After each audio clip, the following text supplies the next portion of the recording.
PSI ಸಮವಸ್ತ್ರದಲ್ಲಿ ಬಂದು ಮನೆ ದೋಚಿದ ಪ್ರಕರಣದ ಎಕ್ಸ್ಕ್ಲೂಸಿವ್ ದೃಶ್ಯ ನಿಮ್ಮ ರಾಜ್ ನ್ಯೂಸ್ಗೆ ಲಭಿಸಿದೆ. ನಕಲಿ ಪೊಲೀಸಪ್ಪನ ದರೋಡೆ ವಿಡಿಯೋ ಇದೀಗ ಸಿಕ್ಕಿದೆ. ಬ್ಯಾಡ್ರಳ್ಳಿ ಬಿಇಎಲ್ ಲೇಔಟ್ ಹೊಂಬಾಳೇಗೌಡ ಮನೆಯಲ್ಲಿ ರಾಬರಿ ನಡೆದಿತ್ತು.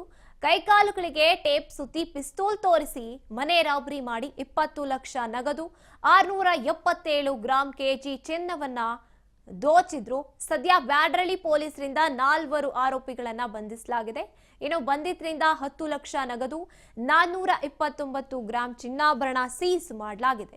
ಹೊಂಬಾಳೇಗೌಡನ ಸ್ನೇಹಿತ ಬೆಟ್ಟೇಗೌಡ ಈ ರಾಬರಿಯ ಮಾಸ್ಟರ್ ಮೈಂಡ್ ಅಂತ ತಿಳಿದು ಬಂದಿದೆ. ಇನ್ನು ಹೊಂಬಾಳೇಗೌಡನ ಮನೆಗೆ ಪಿಎಸ್ಐ ವೇಷ ಧರಿಸಿ ಆರೋಪಿ ನಾಗೇಂದ್ರ ನುಗ್ಗಿದ್ದ. ಥೇಟ್ ಪಿಎಸ್ಐ ಅಂತಾನೆ ಡ್ರೆಸ್ ಮಾಡಿಕೊಂಡು ನಾಗೇಂದ್ರ ಎಂಟ್ರಿ ಕೊಟ್ಟಿದ್ದ. ಇನ್ನು ನಾಗೇಂದ್ರ ಎಂಟ್ರಿ ಕೊಟ್ಟಿದ್ದಂತ ಸಿಸಿಟಿವಿ ವಿಡಿಯೋ ಇದೀಗ ರಾಜ್ ನ್ಯೂಸ್ಗೆ ಲಭ್ಯವಾಗಿದೆ.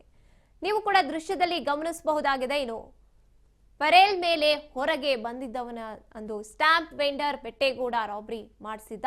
ಸೈಟ್ ಮಾರಾಟ ಮಾಡಿ ದುಡ್ಡಿಟ್ಟಿದ್ರ ಬಗ್ಗೆ ತಿಳಿದಿದ್ದಂತ ಬೆಟ್ಟೇಗೌಡ ರಾಬರಿ ಮಾಡುವಂತೆ ಸಂಚು ರೂಪಿಸಿದ್ದ ಅನ್ನುವಂಥದ್ದು ತಿಳಿದು ಬಂದಿದೆ. ಸದ್ಯ ಪ್ರಕರಣದಲ್ಲಿ ನಾಗೇಂದ್ರ, ಬೆಟ್ಟೇಗೌಡ, ಬಚ್ಚನ್ ಸೇರಿ 4 ಬಂಧನ ಮಾಡಲಾಗಿದೆ.